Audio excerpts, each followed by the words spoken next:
past several days, 3 females have been found dead. Looks like someone's going after these girls. Then they have to know to watch their backs. Streaming now. You really want what happened to this woman to happen to you? Exactly why I need to keep going on this. Starring Emmy winners. On the worlds again threatened to go far enough. Leading off, U.S. officials have arrived in Moscow to try and sell the Kremlin on a 30-day ceasefire with Ukraine. But Russian President Putin, well, he's already pushing back on the proposal, saying that it does not go far enough. I know, it's shocking that Putin wouldn't just quickly agree to a ceasefire when he believes he has the upper hand and Kyiv isn't holding any cards. Later in the show, as the Iranian-backed Houthi militants of Yemen once again threaten to resume attacks on Israeli ships, the group is taking heightened measures to safeguard their leader from suffering the same fate as the leadership of Hezbollah and Hamas. But first, today's afternoon spotlight. U.S. officials are in Moscow today to make a direct appeal to Russian leaders to agree to a temporary ceasefire with Ukraine, but the talks may be doomed before they even get underway. As we noted on this morning's PDP, Kremlin officials appeared less than enthused about the recent U.S. proposal for a 30-day ceasefire in Ukraine, endorsed by leaders in Kyiv, though they had yet to issue a formal response, saying they wanted to hear more details from the Trump administration.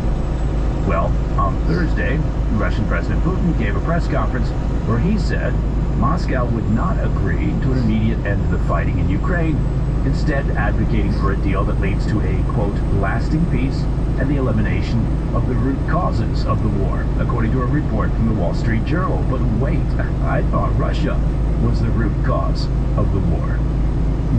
Putin said that while Russia agrees with the proposal for a ceasefire in principle, well, there are nuances and also serious issues that still need to be resolved before the process can move forward. Everything from nuances to serious issues, that pretty much covers the whole spectrum. He listed a number of these issues, including resolving the Ukrainian incursion in Russia's Kursk region and a clear plan for the West on how they plan to enforce the ceasefire and monitor potential violations. Putin said, quote, "The idea itself is good, and we of course support it, but there are questions we have to discuss," end quote. He suggested there would need to be additional negotiations to resolve these outstanding issues with the U.S. and U.S. allies, and hinted at holding a phone call with President Trump. Putin's response came as Trump's special envoy, Steve Witkoff, arrived in Moscow to meet with the Russian leader and other Kremlin officials to try to move the needle on the ceasefire, though by all accounts, he does have his work cut out for him. Meanwhile, President Trump quickly responded to Putin's press conference, telling reporters at the White House that Putin's remarks were, quote, promising, but, quote, incomplete, and that he was willing to speak with the Russian strongman to secure a ceasefire deal. Trump added, quote, hopefully Russia will do the right thing. Now, Putin's remarks echoed those made earlier in the day by his chief foreign policy advisor, Yuri Ushakov, who essentially dismissed the U.S. brokered proposal, saying it would give nothing to Russia, while allowing Ukraine to regroup at a time when Kyiv's military is on the back foot. It's according to a report from Reuters. He told Russian state television, quote, "This is nothing other than a temporary respite for the Ukrainian military, nothing more. It only gives the Ukrainians an opportunity to gain strength and to continue the same thing," end quote. Ushakov added, quote, "Our goal is a long-term peaceful settlement that takes into account the legitimate interests of our country and our well-known concerns," end quote. Yes, they're all about peace. As we've been tracking on the show, Moscow's forces have been engaged in a renewed counteroffensive in recent days, aimed at recapturing the Russian Kursk region from Ukraine. Ukrainian forces are losing ground fast, now controlling less than 60 square miles in Kursk, down from the roughly 500 square miles of territory that they held last year. Putin even visited the region on Wednesday, calling for the total expulsion of Ukrainian troops from the territory. On Thursday, Russia claimed to have recaptured Sudzha. It's a key town in Kursk and one of Ukraine's last strongholds in the region. Given the momentum of his military, it appears that Putin feels he has the stronger negotiating hand when it comes to these potential peace talks. and will likely not agree to any deal that doesn't address his long-term security objectives and reflect Moscow's battlefield gains. These include demands for Ukraine to renounce their pursuit of NATO membership and withdraw from 4 Russian-occupied regions in eastern Ukraine. Those are demands that leaders in Kyiv strongly oppose. While President Trump appears eager to continue engaging with the Kremlin, he indicated on Wednesday that he is prepared to exert financial pressure to force Moscow to the table if need be. Trump said, quote, "I could do things financially that would be very bad for Russia. I don't want to do that because I want to get peace. But in a financial sense, yes, we could do things that are very bad for Russia. It would be devastating for Russia," end quote. Now, it's unclear at this stage what sanctions the White House may be referring to and how they would be enforced. Over the past 3 years, Moscow has managed to avoid the worst effects of existing sanctions through the support and input from primarily China, Iran, and North Korea.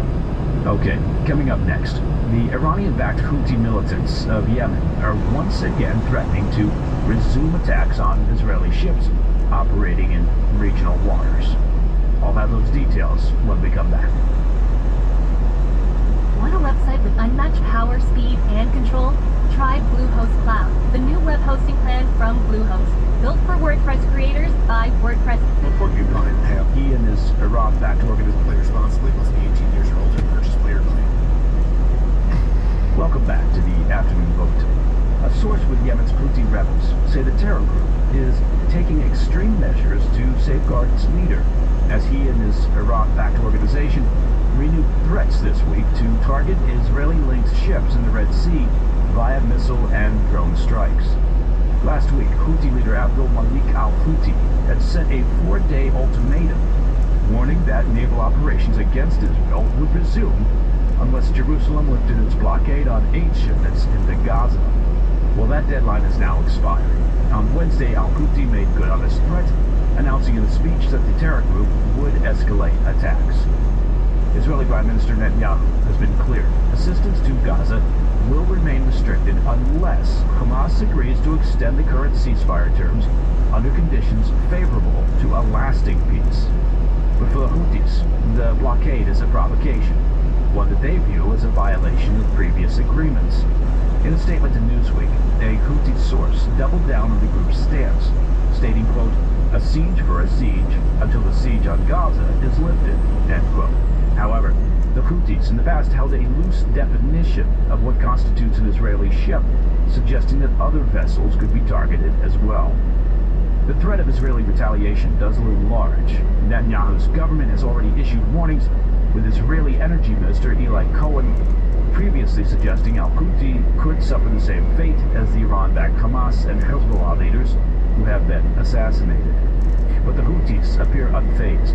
According to the source, the terror group is bracing for the possibility of Israeli strikes, acknowledging the risk and stating, quote, "As for targeting leaders and the policy of assassinations, we are proceeding with extreme caution." Yet the source added that simultaneously, the terror group is prepared to make sacrifices and since Hamas launched its terror attacks on Israel back on 7 October 2023, the Houthis entrenched themselves within Iran's axis of resistance. Since 7 October, they've carried out more than 100 attacks on commercial and military vessels in the Red Sea and Suez Canal, one of the world's most vital maritime corridors. Houthi strikes have rattled global trade, of course, driven up shipping costs, and disrupted supply chains with implications far beyond the Middle East. Unlike Hamas and Hezbollah, which suffered heavy senior leadership losses under Israeli bombardment, the Houthis have largely weathered American and Israeli airstrikes, and this resilience, well, has only heightened U.S. concerns. Just last week, as we reported here on the PDP, Secretary of State Marco Rubio formally designated the Houthis as a foreign terrorist organization. That's a move underscoring Washington's alarm over the group's expanding military reach and growing influence in the region. For the Houthis, this latest confrontation could bring them into even greater conflict with the West. Trump has demonstrated his willingness, of course, to target top adversaries, as seen in his first term with the 2020 drone strike that killed Iranian Quds Force commander Qasem Soleimani. Now, with tensions mounting, both President Trump and Israeli PM Netanyahu may be weighing similar action against Houthi leadership. And that, my friends, is the PDB Afternoon Bulletin for Thursday, the 13th of March. If you have any questions or comments, please reach out to me at pdb@thefirsttv.com. And of course, to listen to the show ad-free, it's very simple. Just become a premium member of the President's Daily Brief by visiting pdbpremium.com. I'm Mike Baker, and I'll be back tomorrow. Until then, stay informed, stay safe, stay cool.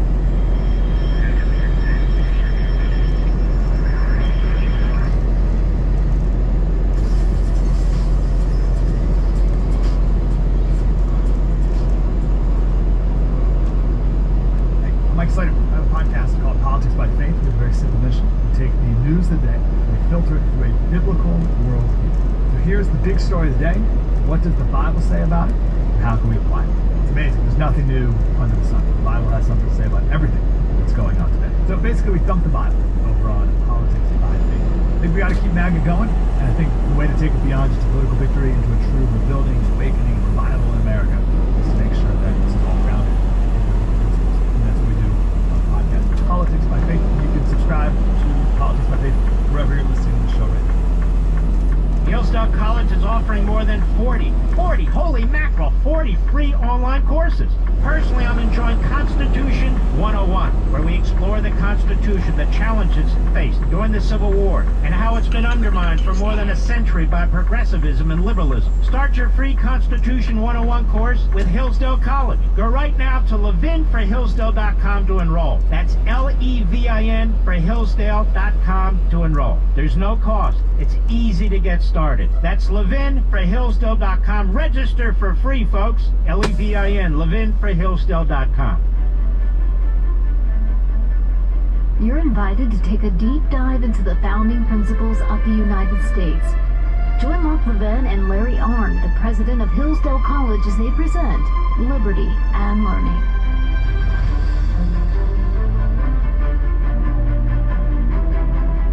Hello, America. I'm Mark Levin. This is Liberty and Learning, our partner podcast, our network with Westwood One and our dear friend Larry Arnn, president of Hillsdale College, episode number 7.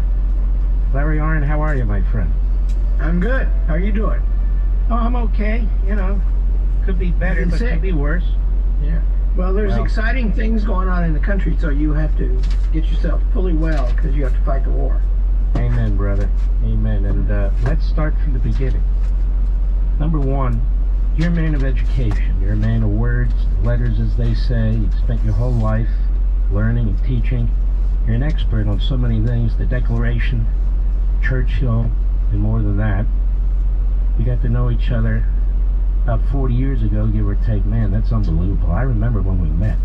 And now the Department of Education, which was founded, I believe, in 1978 as a gift to the NEA and the AFT, the nation's teachers' unions. And President Trump wants to get rid of it. First of all, what does it do? Well, its roots go back, to the 1860s when they tried to start a department and there was pushback, so they made it a bureau in the Department of Interior. And its job, from then until Jimmy Carter intervened, was to be a clearinghouse for information. As I say, the states run the show, and the Department of Education, the Bureau of Education, gathers up data so they can all have the same data, what each other's doing. Now we have the Mark Levin Show and X and the internet. We don't need that.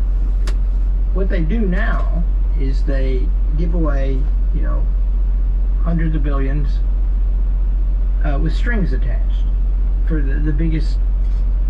That makes me never want to set foot in the state of Colorado again.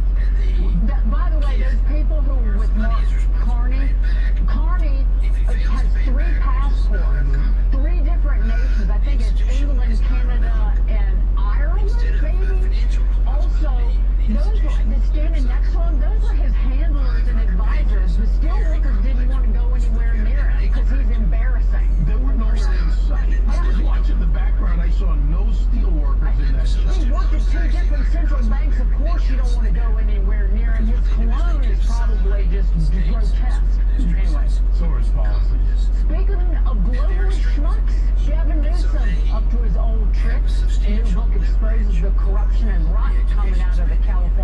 Mayor's office. Fool's Gold alleges that Newsom and his wife, listeners, accepted at least $700,000, all in donations from California Power Company, PG&E, over 2 decades. This is the same company that paid millions of dollars to avoid prosecution for 2 massive California wildfires. Joining us now, the author of Fool's Gold, Susan Crabtree. Susan, great to have you here. So, from the gold rush to Fool's Gold, but Newsom seems to be the one cashing in on the gold, or at least the cash. That's exactly right. Everything you see about Newsom is performative, not performance-based, whether it has to do with his bogus college admission process, his wine business that was fueled by Getty money, or his political rise through Willie Brown. He has never earned anything. It was all given to him on a silver platter, and that's why he thinks he can run for president via podcast. And then he takes this money from the $700,000 from the utility responsible for the deadliest wildfire in California history, and then he turns around and says he cares about wildfire victims. It's just all performative. It's basically gaslighting. How will that not, Susan, bite him where the sun doesn't shine? Given what has happened to Los Angeles. But these are 2 previous wildfires that PG&E avoided prosecution for. That's exactly right. It was actually in Paradise up in Northern California, and there was 85 people that were killed. And then Newsom turned around and he actually bailed them out. He orchestrated a backroom deal in his office, charging the taxpayers like $3 million for the lawyering of that deal. Then he put it out in the legislature. All they have to do is basically set up a wildfire fund and get certified that they're safe by the Public Utility Commission that he appoints. So it's very bogus. And then he takes the money, and his wife does, and he then turns his wife has this project where she has gender justice films that she's been screened and showed to all 5,000 different public schools across the country. So the problems in California aren't staying in California. They're getting the values, and the nuisance values are getting exported all over the country, and that's why we're saying this is should be a big flashing warning sign to the rest of the country that he's running for president and it's coming to a city near you.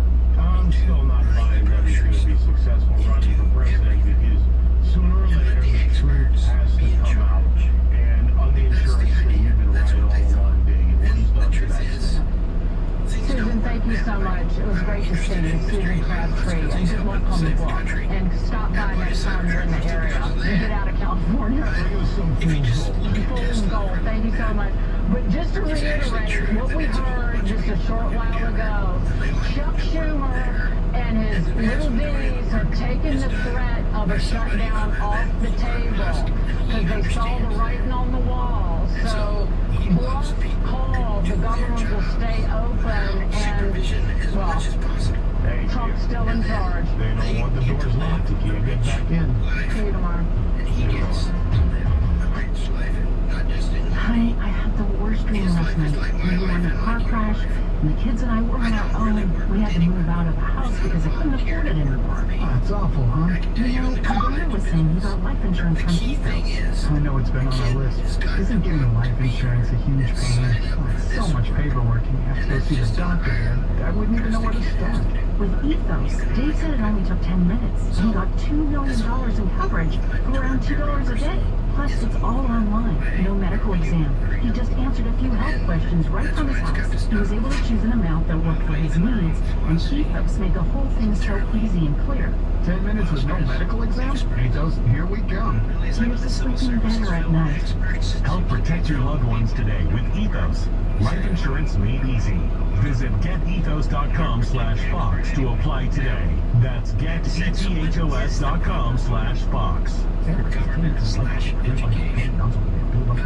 Profiting from the Financial markets have never been easier. TrueTrade introduces the world's first one-click AI-assisted trading platform. No trading experience? No problem. Just purchase their platform, connect your trading account, download their mobile app, and turn it on. It's that simple. No need to worry about what or when to trade. With just one click, their AI software handles everything for you. No learning, no experience, no headaches. Whether you're trading a single account or managing an entire portfolio, TrueTrade software runs on autopilot with its AI risk management protecting your downside. Don't have funds to trade with? No problem.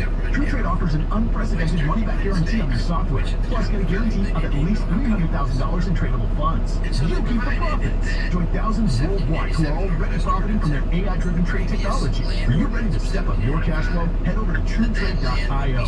That's TrueTrade.io.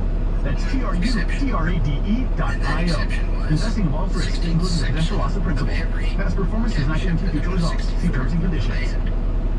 What is dedication? The thing that drives me every day as a dad is Darian. We call him education. Every day he's hungry for something, whether it's attention, affection, knowledge. And there's a huge responsibility in making sure that when he's no longer under my wing, and he's a good person, I want him to be able to sit back and say, so we work together to do the job. That's dedication. Find out more at fatherhood.gov. Brought to you by the U.S. Department of Health and Human Services and the Ad Council. What is dedication? The thing that drives me every day as a dad is Darian. We call him Dada. Every day he's hungry for something, whether it's attention, affection, knowledge. And there's this huge responsibility in making sure that when he's no longer under my wing, that he's a good person. I think the advice I would give is you don't need to know all the answers. The craziest thing was believing that your dad knew everything. So as a dad, you felt like you had to know everything. You had to get everything right. It's okay to make mistakes. As long as it's coming from love, then, it kind of starts to work itself out. I want him to be able to sit back one day and go, we work together, we did a good job. That's dedication. Find out more at fatherhood.gov. Brought to you by the U.S. Department of Health and Human Services and the Ad Council. The impact of a meal goes well beyond feeding our bodies, because when people don't have to worry about where their next meal is coming from, they can truly thrive, like Marta. And now we're here from our class valedictorian, who with our hard work never ceases to amaze us. Please welcome Martha Moreno.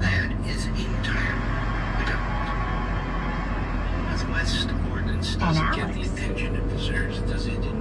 Hey, Alex, how did the interview go? I did it! I got the job! I can't believe it! I knew it. Let's meet up later to celebrate. And Diego. Mom! I got first place at the science fair with my volcano project. That's amazing, sweetie. Congratulations. Because when people are fed, futures are nourished, and everyone deserves to live a full life. Join the movement to end hunger at feedingamerica.org/actnow. feedingamerica.org/actnow. A public service announcement brought to you by Feeding America and the Ad Council. Hello, folks. Welcome to Kudlow. I'm Larry Kudlow. So, why is it that Democrats can't connect with America, including shutting down the government, raising taxes, sanctuary cities, and even Rosie O'Donnell, sorry about that. It's Ladies' Night Out with Lisa Booth and Emily Compagno and Caroline Downey right here on set in just a moment. Plus, President Trump is right about foreign tariffs being way higher than ours. But investors forget Rome wasn't built in a day, brick by brick. We're going to talk about it with former Federal Reserve Governor Kevin Warsh right here on set later in the show. And Senators Tim Sheehy and Mark Wayne Moen waiting in the wings. Plus, Senator Tim Scott is going to personally tell me when my tax cut is coming. I'm very impatient. But first up, Fox News' Jackie Heinrich, live at the White House. Jackie, what's cooking? Larry, so much news on the status of talks between the U.S., Russia, Ukraine, trying to bring this war to an end.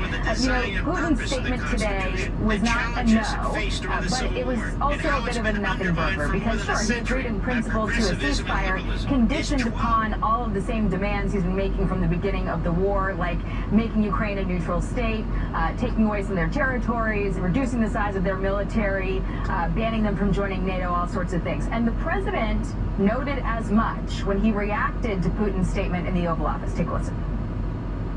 Well, I do have leverage, but I don't want to talk about leverage now, because right now we're talking to him, and based on the statements he made today, they were pretty positive, I think. He put out a very promising statement, but it wasn't complete.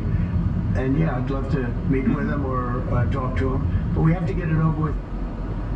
Here's what Putin said, quote, "We agree to the proposals to halt the fighting, but we proceed from the assumption that the ceasefire should lead to lasting peace and remove the root causes of the crisis." Now, Ukraine similarly resisted a ceasefire without security guarantees, but President Trump punished them for that, withholding military aid and intelligence sharing. Ukraine ultimately agreed to a ceasefire without those security guarantees in hand first. So now the question is whether President Trump also punishes Russia in a similar way to try to drive a deal if it needs to get that far. Take a listen here. We would like to see a ceasefire from Russia, and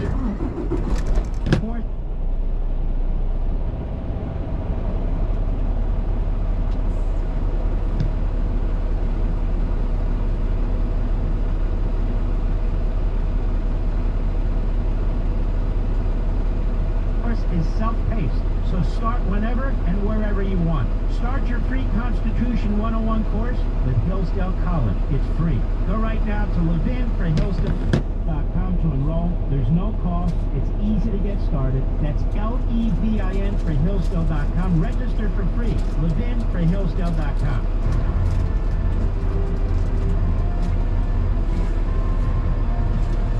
Welcome back, America. I'm Mark Levin. Larry Arnn, president of Hillsdale College, Westwood One, Hillsdale College Podcast Network partnership here. This is episode 7 of Liberty and Learning. If you want to learn more about Hillsdale College, and you really should, go to hillsdale.edu, hillsdale.edu, Larry Arnn. This Northwest Ordinance of 1787, I don't think it gets the due it deserves. We discussed it broadly, but one of the areas I'm going to focus on is the faith aspect of this and what it was that John Adams and some of the other folks had in mind. It is, I said before, it's the second 4 organic laws in America. The first is the Declaration of Independence. It's the third. The second is the Articles of Confederation. The third is the Northwest Ordinance. And the fourth is the Constitution of the United States. And they used to be printed at the beginning of the United States Code. Donald Trump is trying to eliminate a lot of things from the United States Code. You should probably put those 4 things back at the beginning and call them organic laws. Maybe that's the only thing we should add. But the Northwest Ordinance is very beautiful. First of all, its way is simply breathtaking, right? Because they got all this land. George Washington helped survey parts of Ohio personally. Their idea is it's going to be states. And this land it's 5 states, Michigan, Ohio, Wisconsin, Illinois, and Indiana. It's going to be states, and the land was claimed by Virginia. And so, first of all, the method, that is to say, when they get enough population, they petition and become a state and get a territorial government when they get a bit less. That's, there'll be laws, and the laws will be in the hands of the people that run the state. And that's the whole structure of the thing. And there's no document in history like this. It's just awesome. There are 2 add-ons that are very beautiful. One is the land was given to the Union by the state of Virginia, which is created. That in general, the seaboard original states claimed all the land to the west and didn't know how much that was. Because Lewis and Clark returned in 1806. They were flying blind until then. And so this slave state, Virginia, led by Thomas Jefferson, a slaveholder, gave as a condition of the grant that there would never be slavery in the Northwest Territory. And that was accepted without